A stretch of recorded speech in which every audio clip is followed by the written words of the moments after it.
Золошев, Ташиев жана Нурланбек Торгунбек уулу сурак беришти. Экс депутат Курманкул Зулушев мурдагы УКМКнын башчысы Камчыбек Ташиев жана Жогорку кеңештин мурдагы төрагасы Нурланбек Торгунбек уулу Ички иштер министрлигинин башкы тергөө башкармалыгында сурак беришти. Бул тууралуу Кактус медиа редакциясына күч түзүмдөрүндөгү бир нече булак билдирген. Алардын маалыматына ылайык, сурактар бир нече саатка созулган, андан кийин үчөө тең ИИМдин башкы тергөө башкармалыгынын имаратынан чыгып кетишкен. Тергөө аракеттери так эмнеге байланыштуу болгону расмий түрдө айтылган жок. Болжол менен сурак 75ден каты деп аталган окуяга байланыштуу болушу мүмкүн деп жазган аталган редакция.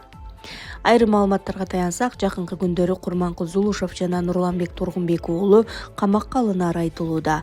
Ал эми адвокат Шердор Абдыкапаровдун айтымында Нурланбек Торгунбек уулуна Камчыбек Ташиевке, Курманкул Зулушевке бийликти басып алуу беренеси боюнча айып угузулду.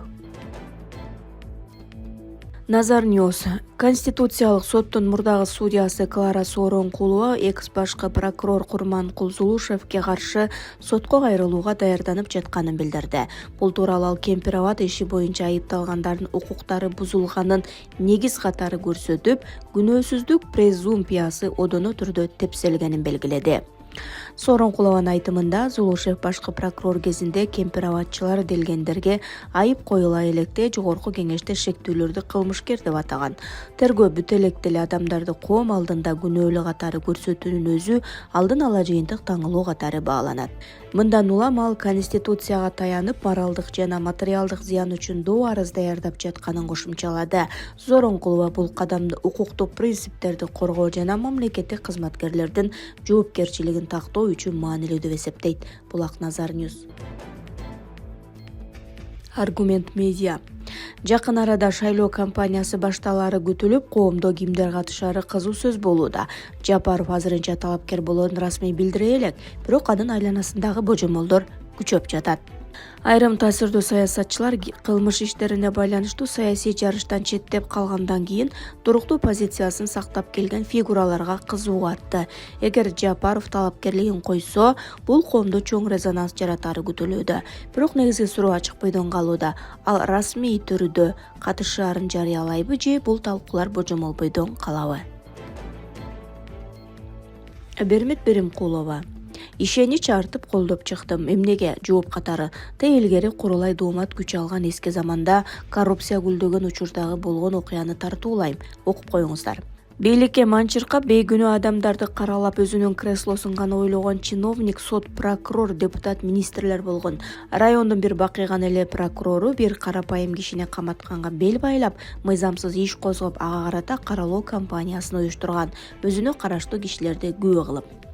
Дала иштерди колу менен жасаган экен. Ошондо Раматыл атам акыйкатсыздык болуп жатканын көрүп, журналист катары чындыкты жогорку жакка жеткиргенге аракет жасап, ал жегич прокурор менен күрөшкөн. Жырткычка өзүнө жараша мамиле кылып, күчүн, ден соолугун аябай бейтааныш болсо да күнөөсүз кишиге жардамын берген.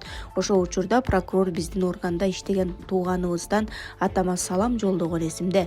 Бир баласы машина алып сатат экен, бири оңдойт экен. Оңой эле бирдеме таштатып коем, түрмөгө чийритип соттотуп салуу колумдан келет. Тынч жүрсүн дептер. Ошондо бир туугандар чогулуп атамдан жазбай эле коюңуз, тынч жашайлы деп суранышканда, атамдын айткан сөзү азыркыдай эсимде. Факты менен гана жазам. Фактылар турганда анын сөзү мага бир тыйын. Жөн ишиңерди кыла бергиле деген. Балдары эч нерсе дей алган эмес. Кыйлага чейин ал прокурор атама асылып жүрүп, кийин кечирим сурап келди деп айткан, анан жок болду. Ушу замандын артта калганына шүгүр. Бизде Садыр Жапаров менен Камчыбек Ташиев экөө бирин-бири толуктап турган лидер деп ишеним артканмын. Башка татыктуу лидер көзүмө көрүнгөн жок. Атамдын сөзү өткүр, курч болчу.